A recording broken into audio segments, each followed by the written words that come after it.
It already beat It Takes Two, and barely anyone saw it coming. Split fiction has exploded onto the co op scene like a creative lightning bolt, and now it's officially past one of the most beloved co op games of all time in a key category: live streaming dominance. Let's break this down. In its very first week of release, Split Fiction pulled in over 8 million hours watched across Twitch, YouTube, and Steam. That's not just big, that's record breaking, especially when you realize it topped the launch week numbers for It Takes Two, the very game that helped define a generation of co op gaming. And guess what? It wasn't just some fluke moment. The game had double the number of streamers broadcasting it. Double, not to mention a 25% higher peak viewership. Think about that: more people tuned in at once to watch Split Fiction than It Takes Two ever managed during launch. That's insane. A huge part of this momentum: streamer power. Big names like Gronk, Alanzoka, Selbit, and Winda Basadara kicked things off.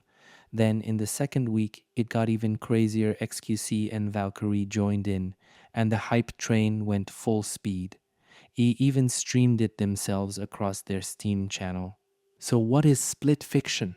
It's not just another co op game, it's the brainchild of Josef Fares. Yes, that Josef Fares, the same guy who gave us A Way Out and It Takes Two. This is Hazelight's next masterpiece, but this time it's bigger, bolder, and maybe even better. You play as Mio and Zoe, two writers trapped in their own fictional worlds. One's all sci fi chaos, the other, pure fantasy.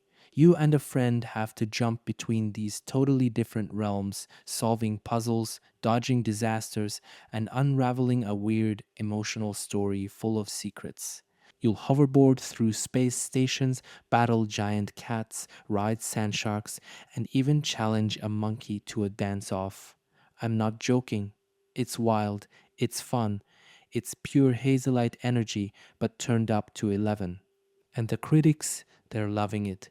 Split Fiction is sitting at a 90 on OpenCritic. That's the highest score for any e-game in over 13 years aside from sports titles. It's the kind of game that feels crafted with love, with chaos, and with an obsession for making players work together.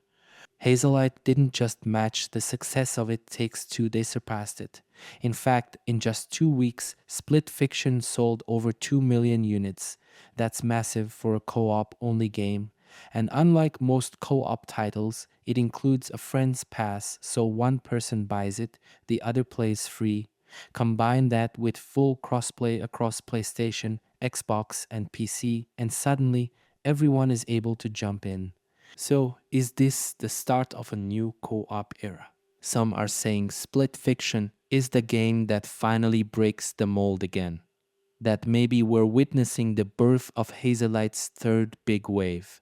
First A Way Out, then It Takes Two, and now this. But here's the big question: can anything ever top the emotional roller coaster that It Takes Two delivered? Is Split Fiction a better game, or just the newer one? Because sure, it's beating It Takes Two in viewership, it's selling faster, it's got more people streaming it. But does it have that same heart, that same impact? Or maybe it's just a different kind of magic.